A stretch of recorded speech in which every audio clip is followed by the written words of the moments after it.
Friends, स्वागत है आपका हमारे चैनल जहाँ चाह वहाँ राह में। आज हम पढ़ने जा रहे हैं क्लास 6 हिस्ट्री के chapter 5 what books and burials tell us. इस चैप्टर में हम वैदिक काल का शुरुआत पढ़ेंगे। तो जैसा कि आप जानते होंगे, वेद 4 होते हैं: ऋग्वेद, सामवेद, यजुर्वेद और अथर्ववेद। इनमें से सबसे पुराना है ऋग्वेद, जो कि 3500 साल पुराना है। ऋग्वेद में 1000 के भी ऊपर हिम्स हैं, जिन्हें हम सुक्ता या फिर वेल सेड कहते हैं, यानी कि अच्छा कहा हुआ बात। और ये सारे हिम्स जो हैं वो गॉड और गॉडेस के बारे में, यानी देवी देवता के बारे में। स्पेशली 3 देवता के बारे में: अग्निदेव जो कि फायर के गॉड है, इंद्र जो कि वारियर गॉड है, और सोम जो कि एक स्पेशल ड्रिंक का प्लांट था। सारे हिम्स जो थे ये सेजेस या फिर ऋषियों के द्वारा लिखा गया था संस्कृत में, या फिर वैदिक संस्कृत में, ओल्ड संस्कृत में। और संस्कृत जो है वो एक इंडो यूरोपियन फैमिली का भाग है, जिसका ज्यादातर इंडियन लैंग्वेज और इंग्लिश, फ्रेंच, जर्मन, ये सभी यूरोपियन लैंग्वेज भी इंडो यूरोपियन लैंग्वेज के ही भाग है। और आप सिमिलैरिटी भी देख सकते हैं, जैसे मातृ शब्द जो संस्कृत का है और हिंदी का माँ और इंग्लिश का मदर, इन तीनों का प्रोनाउंसिएशन में माँ आता है। तो ये काफी सिमिलैरिटी है इंडो यूरोपियन लैंग्वेज में। अगर इंडिया की बात करें तो नॉर्थ ईस्टर्न स्टेट में तिब्बतो बर्मन फैमिली, और सदर्न स्टेट जैसे Tamil, Telugu, Kannada, Malayalam speaking population Dravidian family को बिलोंग करती है। और सेंट्रल इंडिया और झारखंड में ऑस्ट्रो एशियाटिक फैमिली की लैंग्वेजेज बोली जाती है। उसके बाद ऋग्वेद जो है वो आज के किताबों की तरह लिखा नहीं और प्रिंट नहीं किया गया था। वो रिसाइट होता था और हर्ड होता था। वो एक से दूसरे जनरेशन में सुनाया जाता था, और सिर्फ 200 साल पहले इसका पहला बार प्रिंट किया गया था।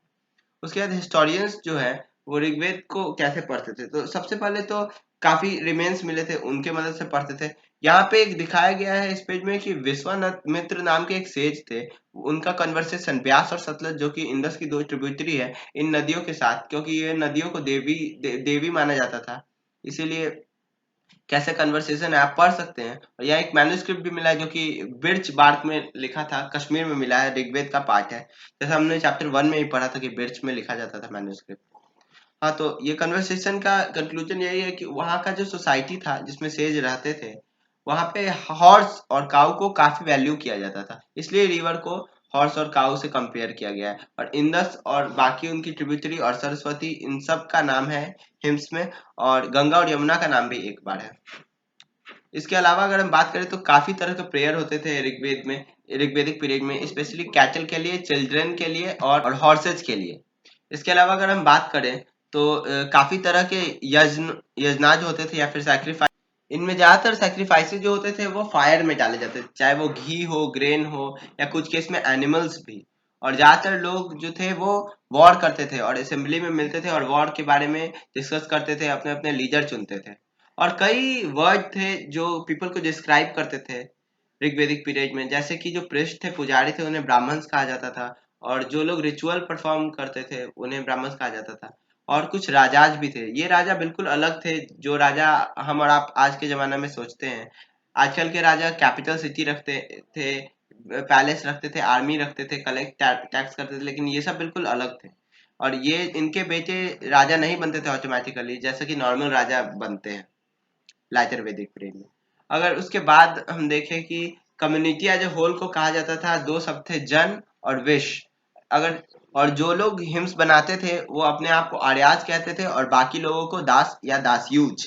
और ये दास टर्म जो है इसका मतलब होता है स्लेव, और दासी जो कि उसका फेमिनिन है। और ये लोग सैक्रिफाइस नहीं कर सकते थे, दास और दासी या दासयूज। और ये लोग जो थे, ये लोग का लैंग्वेज भी अलग था, शायद प्राकृत था। ये लोग संस्कृत नहीं जानते थे। और इसके बाद अगर हम बात करें मेगालिथ्स की, तो मेगालिथ्स का लिटरली मतलब ही होता है बड़े स्टोन, यानी कि बड़े पत्थर।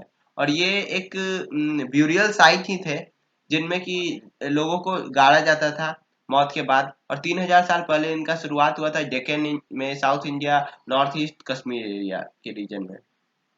फिर आप देख सकते हैं साउथ इंडिया में आपको ब्रह्मागिरी दिख जाएगा, जो कि एक मेगालिथिक साइट था। और सबसे नीचे आपको अदीचा मल्लूर भी दिखेगा, ये भी एक मेगालिथिक साइट है, लेकिन अभी हम ब्रह्मागिरी की बात करेंगे। वहां पे ब्रह्मागिरी में काफी तरह का अंडरग्राउंड ब्यूरियल भी होता था। और उसके अलावा काफी कुछ होता था, जैसे ब्लैक और रेड वेयर पाए जाते थे, वेपन भी पाए जाते थे, पाए गए थे आयरन के। और स्केलेटन ऑफ हॉर्स भी पाए गए थे। और स्टोन और गोल्ड के ऑर्नामेंट्स भी पाए गए थे। और यहाँ पे एक सिस्ट देख सकते हैं जिसमें पोर्ट होल भी है, जिसमें अगर मौत के बाद भी किसी को डालना है तो आप उस पोर्ट होल की मदद से एक लाश के बाद दूसरे को भी डाल सकते हैं अगर कोई फैमिली मेंबर है। आप यहाँ पे फोटोज देख सकते हैं, हॉर्स इक्विपमेंट है लेफ्ट के टॉप में, लेफ्ट में बिलो एक्सेज है और सबसे नीचे एक डैगर है, छुरा भी कहते हैं। अगर उसके अलावा हम बात करें सोशल डिफरेंसेस की, तो ये कैसे पता चलता था रिच पुअर डिवाइड था? तो कहीं कहीं जो आप ब्यूरियल देखिएगा जैसे ब्रह्मागिरी में, तो क्या हुआ कि कुछ लोगों के पास काफी कुछ मिला उनके स्केलेटन के पास। जैसे ब्रह्मागिरी में एक जगह 33 गोल्ड बीज, 2 स्टोन बीज, 4 कॉपर बैंगल, 1 नॉच सेल भी मिला। इसका मतलब वो पर्सन काफी रिच रहा होगा और काफी लोगों के पास कुछ नहीं मिला, यानी कि वो लोग पुअर थे। और कुछ फैमिली मेंबर्स भी हो सकते थे जिन्हें साथ रखा जाता था। उसके भले ही वो अलग अलग टाइम पे ब्यूरी किए गए हों, पॉट होल्स की मदद से, पॉट होल की मदद से कभी भी 20 साल या 50 साल बाद भी अगर उनको डाला जा सकता था, एक डेथ के बाद भी। फिर इनाम गांव जिसे हम देख सकते हैं, मुंबई के साउथ ईस्ट पार्ट में आप देख सकते हैं इनाम गांव है हुंसी के ऊपर। यहाँ पर रिवर घॉट बहती है जो कि भीम नदी की ट्रिब्यूटरी है। और यहाँ यह एरिया ऑक्युपाई किया गया था 3600 से 2700 ईयर्स अगो। और यहाँ पर जितने भी ब्यूरेल होते थे उन सभी का सर जो है वो उत्तर दिशा की ओर मोड़ा गया रहता था डेथ के बाद। और ब्यूरियल्स जो थे वो हाउस के विद इन ही होते थे। और वेसल जो थे वो में भी खाना या पानी रखते हो डेड के साथ। ये सभी उनके कस्टम्स थे, हम कह सकते हैं। और यहाँ पे फिर एक चरक संहिता की बात हुई है। चरक नाम के फिजिशियन ने चरक संहिता लिखा था 2000 साल पहले। और उन्होंने बताया था कि ह्यूमन बॉडी 360 बोन्स कंसिस्ट करती है। हालांकि ये नंबर काफी ज्यादा है जो कि मॉडर्न एनाटॉमी कहता है। उसके हिसाब से सिर्फ 200 या 206 बोन्स होते हैं ह्यूमन बॉडी में। मगर उन्होंने भी अच्छा ट्राई किया था। उसके बाद इनाम गांव जो हमने मैप पे देखा, वहां पर वीट, बार्ले, पल्स, मिलेट्स ये सब मिले थे। और कई तरह के कैटल, बफेलो, गोट और कई तरह के फ्रूट, बेर, आमला जामुन, डेट्स ये सब मिले थे और बेरी। आप देख सकते हैं यहाँ क्या क्या लिखा है, आप याद कर लीजिएगा। उसके बाद चाइना में फर्स्ट एविडेंस ऑफ राइटिंग मिला था 3500 ईयर्स अगो। इसमें वो लोग किंग्स जो थे वो लोग अपना फ्यूचर प्रिडिक्ट करने का कोशिश करते थे। और सारे कीवर्ड्स हमने डिस्कस कर ही लिए हैं। इसके अलावा अगर इम्पोर्टेंट डेट्स की बात करें तो वेद का कंपोजिशन 3500 ईयर्स अगो हुआ था। मेगालिथ्स जो थे, बिग स्टोन्स, वो 3000 ईयर्स अगो उनका बिगिनिंग हुआ था बिल्डिंग का। फिर नामगांव सेटलमेंट जो था वो 3600 से 2700 ईयर्स अगो था। और चरक जो थे वो 2000 ईयर्स अगो थे।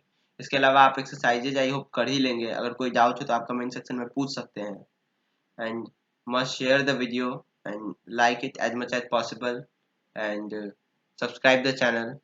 Thank you very much for listening.